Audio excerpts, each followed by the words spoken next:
ಇಡೀ ರಾಜ್ಯದಲ್ಲಿ ಹಿಂದೂ ಸಂಘಟನೆಯ ಕಾರ್ಯಕರ್ತರನ್ನ ಟಾರ್ಗೆಟ್ ಮಾಡಿ ಜಿಲ್ಲೆಗಳಿಗೆ ನಿರ್ಬಂಧವನ್ನ ಹೇರುವಂತದ್ದು ಮತ್ತು ಹಿಂದೂ ಸಂಗಮ ಹಿಂದೂ ಸಮಾಜೋತ್ಸವಗಳಿಗೆ ಭಾಗವಹಿಸದಂತೆ ದೊಡ್ಡ ಪ್ರಮಾಣದಲ್ಲಿ ತಡೆಯುವಂತ ಪ್ರಯತ್ನವನ್ನ ಪೊಲೀಸ್ ಇಲಾಖೆಯ ಮುಖಾಂತರ ಇವತ್ತು ಸರ್ಕಾರ ಮಾಡ್ತಾ ಇದೆ. ವಿಶೇಷವಾಗಿ ಡಾಕ್ಟರ್ ಪ್ರಭಾಕರ್ ಭಟ್, ಶರಣ್ ಪಂಪ್ವೆಲ್ಲು, ಚಕ್ರವರ್ತಿ ಸೂಲಿಬೆಲೆ, ವಿಕಾಸ್ ಪುತ್ತೂರು, ಪುನೀತ್ ಕೆರೆಹಳ್ಳಿ ಇಂತ ಎಲ್ಲ ಪ್ರಮುಖರ ಮೇಲೆ ಬೇರೆ ಬೇರೆ ರೀತಿಯಾದಂತಹ ಮೊಕದ್ದಮೆಗಳನ್ನ ಹಾಕಿ ಆ ಜಿಲ್ಲೆಗಳಿಗೆ ಹೋಗಬಾರದು ಅನ್ನುವಂತ ಹುನ್ನಾರವನ್ನ ಸರ್ಕಾರ ಇವತ್ತು ಮಾಡ್ತಾ ಇದೆ. ನಾನು ಮಾನ್ಯ ಸಚಿವರಿಗೆ ಕೇಳುವಂತದ್ದು, ನೀವು ಯಾವುದೇ ಗಲಾಟೆಗಳು ಗಲಭೆಗಳು ಹಿಂದೂ ಸಮಾಜೋತ್ಸವದಲ್ಲಿ ಆದಂತ ಉದಾಹರಣೆಗಳು ನಮ್ಮ ಹತ್ರ ಇಲ್ಲ. ಇದರ ನಡುವೆ ನೀವೇ ಬಹಳ ಊಹೆಯನ್ನ ಮಾಡಿಕೊಂಡು ಇನ್ನೇನೋ ಆಗ್ಬಿಡುತ್ತೆ ಎನ್ನುವಂತ ಮುಂದಾಲೋಚನೆಯನ್ನು ನೀವೇ ತೆಗೆದುಕೊಂಡು ಇಂತ ಎಲ್ಲ ಕಾರ್ಯಕರ್ತರ ಮೇಲೆ ವಿನಾಕಾರಣವಂತ ಮೊಕದ್ದಮೆಗಳನ್ನ ನೀವು ಹಾಕ್ತಾ ಇದ್ದೀರಿ. ನಾನು ತರೀಕೆರೆನಲ್ಲಿ ನಿಮ್ಮ ಚಿಕ್ಕಮಗಳೂರಿನ ಪೊಲೀಸ್ ಅಧಿಕಾರಿಗಳು ಕೊಟ್ಟಂತ ಒಂದು ನೋಟಿಸ್ ಅನ್ನ ನಿಮ್ ಗಮನಕ್ಕೆ ತರ್ತೇನೆ. ಕಾನೂನು ಸಚಿವರಿಗೆ ವಿಕಾಸ್ ಪುತ್ತೂರ್ ಮೇಲೆ ತರೀಕೆರೆನಲ್ಲಿ ಭಾಷಣ ಮಾಡ್ಲಿಕ್ಕೆ ಹೋದಾಗ ಅವ್ರು ನೋಟಿಸ್ ಕೊಟ್ಟಿದ್ದಾರೆ. ನೋಟಿಸ್ ಕೊಡ್ಬೇಕಾದ್ರೆ ಏನ್ ಹೇಳ್ತಾರೆ ಅಂತ ಕೇಳಿದ್ರೆ,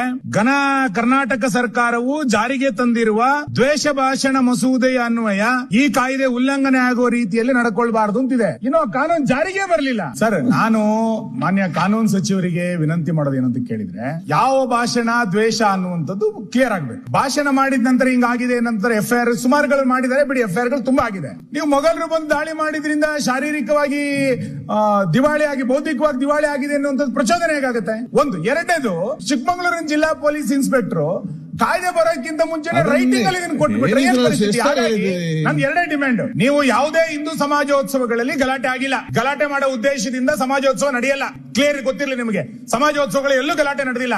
ಯಾವ ಹಿಂದೂಗಳು ಸೇರಿದಾಗಲೂ ಕೂಡ ಗಲಾಟೆ ಆಗಿಲ್ಲ. ಗಲಾಟೆ ಆಗಿದ್ದು ಡಿಜಿ ಹಳ್ಳಿ, ಕೆಜಿ ಹಳ್ಳಿಯಲ್ಲಿ ಯಾವ ಕಾರಣಕ್ಕೆ ಅಂತ ಗೊತ್ತಿದೆ, ನಾನು ಚರ್ಚೆ ಮಾಡ್ಲಿಕ್ಕೆ ಹೋಗಲ್ಲ. ನೀವು ವಿನಾಕಾರಣ ಹಿಂದೂ ಕಾರ್ಯಕರ್ತರನ್ನ ಟಾರ್ಗೆಟ್ ಮಾಡಬೇಡಿ. ಒಂದು. ಎರಡನೇದು, ಈ ನೋಟಿಸ್ ಕಾಯ್ದೆ ಬರೋದಕ್ಕಿಂತ ಮುಂಚೆ ಸದನಕ್ಕಿಂತ ಕಾನೂನಿಗಿಂತ ಮೇಲೆ ಯಾರೋ ಇನ್ಸ್ಪೆಕ್ಟರ್ ಅಲ್ಲ, ಅವನ ಮೇಲೆ ಆಕ್ಷನ್ ತಗೊಂಡು ಅವನ ಮೇಲೆ ಸಸ್ಪೆಂಡ್ ಮಾಡಿ. ಈಗ